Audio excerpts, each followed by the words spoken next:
കോഴിക്കോട് പേരാമ്പ്ര നൊച്ചാടാണ് ഈ plot locate ചെയ്യുന്നത്. നാട്ടുമ്പുറാണ്. നാട്ടുമ്പുറത്തിന്റെ നിഷ്കളങ്കതയും സ്നേഹവും ഒക്കെ നിറഞ്ഞ കുറച്ച് നാട്ടുകാരും.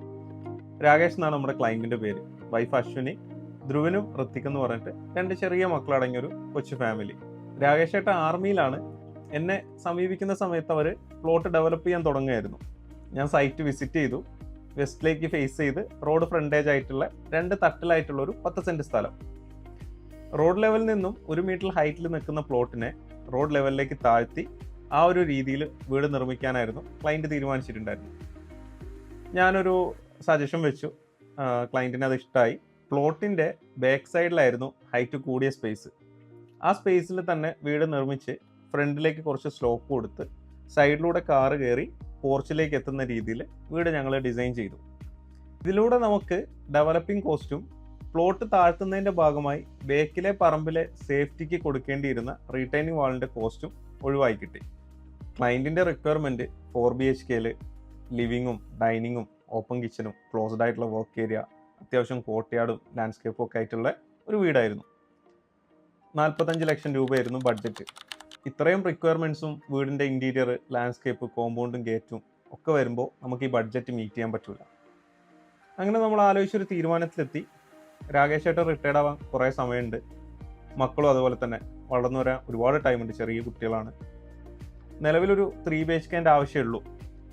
റൂമിൻ്റെ സൗകര്യങ്ങളും വലിപ്പമൊന്നും കുറയ്ക്കാതെ തന്നെ അത്യാവശ്യം നല്ല കാറ്റും വെളിച്ചമൊക്കെ കിട്ടുന്ന രീതിയിലൊരു 3 BHK പ്ലാൻ ചെയ്തു. ഭാവിയിൽ ഒരു 5-10 വർഷത്തിന് ശേഷം മുകളിലായിട്ട് ഒരു ബാത്റൂമും ബെഡ്റൂമും എടുക്കാൻ വേണ്ടിയിട്ടുള്ള ഒരു സ്പേസും മാറ്റിവെച്ചു. നിലവിൽ 2200 സ്ക്വയർ ഫീറ്റാണ് വീടിനുള്ളത്. പ്ലാനിങ്ങിൻ്റെ സൈഡിലേക്ക് വരുമ്പോൾ വീട് ഫേസ് ചെയ്യുന്ന വെസ്റ്റ് സൈഡിലേക്കാണ്. വീടിൻ്റെ സൺപാത്ത് നോക്കുകയാണെങ്കിൽ ഈസ്റ്റ് സൈഡിൽ നിന്ന് തുടങ്ങി സൗത്തിലൂടെ വെസ്റ്റിലേക്കും. അപ്പം സൗത്ത് സൈഡിലുള്ള ചൂട് കുറയ്ക്കുന്നതിൻ്റെ ഭാഗമായിട്ട് ആ ഒരു ഭാഗത്തുള്ള വെന്റിലേഷൻസ് ഒക്കെ മിനിമലാക്കിയിട്ടുണ്ട്. വെസ്റ്റ് സൈഡിലേക്ക് വരുമ്പോൾ സൗത്ത് വെസ്റ്റ് കോർണറിലൂടെ നമുക്ക് നല്ല കാറ്റും വെളിച്ചമൊക്കെ വീടിനകത്തേക്ക് പ്രതീക്ഷിക്കാം. അതുകൊണ്ട് ആ ഒരു ഭാഗങ്ങളിലൊക്കെ അത്യാവശ്യം നല്ല വലിപ്പത്തിലുള്ള വെന്റിലേഷൻസും കൊടുത്തിട്ടുണ്ട്. ലെഫ്റ്റ് സൈഡിൽ നല്ല ലെങ്തി ആയിട്ട് സിറ്റ് ഔട്ട് കാണാൻ പറ്റും. സിറ്റ് ഔട്ട് നേരെ ലിവിങ്ങിലേക്ക്, ഡബിൾ ഹൈറ്റിലാണ് ലിവിങ് ഉള്ളത്. ലിവിങ്ങും ഡൈനിങ് ടേബിളായിട്ടൊരു 150 സെൻറ്റിമീറ്റർ ഹൈറ്റിലൊരു വാൾ പാർട്ടീഷൻ കൊടുത്തിട്ടുണ്ട്.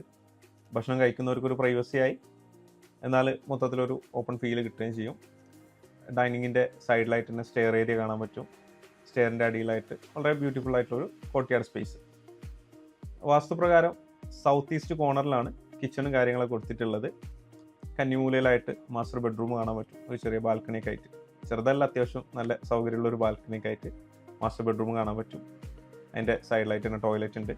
ഇതിൻ്റെ നേരെ ഓപ്പോസിറ്റ് കോർണറിലുണ്ട് നമ്മുടെ ലിവിങ്ങിൻ്റെ ബാക്കിലായിട്ട് തന്നെ രണ്ടാമത്തെ ബെഡ്റൂമും അതിൻ്റെ ടോയ്ലറ്റും കാര്യങ്ങളൊക്കെ കാണാൻ പറ്റും. എല്ലാ റൂമിലും അത്യാവശ്യം ഏതൊക്കെ ഏരിയയിൽ നിന്നാണോ വെന്റിലേഷൻസ് വരുന്നത് അതിനനുസരിച്ചുള്ള വെന്റിലേഷൻ കാര്യങ്ങളൊക്കെ നമ്മൾ കൊടുത്തിട്ടുണ്ട്. ഫസ്റ്റ് ഫ്ലോറിലേക്ക് നേരെ സ്റ്റെയർ കയറി ചെന്നെത്തുന്ന അപ്പർ ലിവിങ്. സൈഡിലായിട്ട് തന്നെ നമുക്ക് താഴത്തെ ലിവിങ് കാണാൻ പറ്റും. അവിടെ ഹാൻഡ് റെയിൽ വരേണ്ട സ്ഥലത്ത് നമ്മളൊരു സിറ്റിംഗ് സ്പേസ് കൊടുത്തിട്ടുണ്ട്. ഈ കാണുന്ന ഒരു സെൻട്രലായിട്ടൊരു ഊഞ്ഞാലിനുള്ള സ്പേസ് ഉണ്ട്. താഴത്തെ മാസ്റ്റർ ബെഡ്റൂമിൻ്റെ സെയിം സൈസിൽ തന്നെ മുകളിലത്തെ ബെഡ്റൂമും ബാൽക്കണിയും കാണാൻ പറ്റും. ബാക്കിലായിട്ട് വലിയൊരു ഓപ്പൺ ടെറസ് ഉണ്ട്. ഈ ഒരു ഭാഗത്തായിട്ട് നമുക്ക് ഫ്യൂച്ചറിൽ ഒരു ബെഡ്റൂമും ടോയ്ലറ്റൊക്കെ എടുക്കാനുള്ള സ്പേസ് ഉണ്ട്.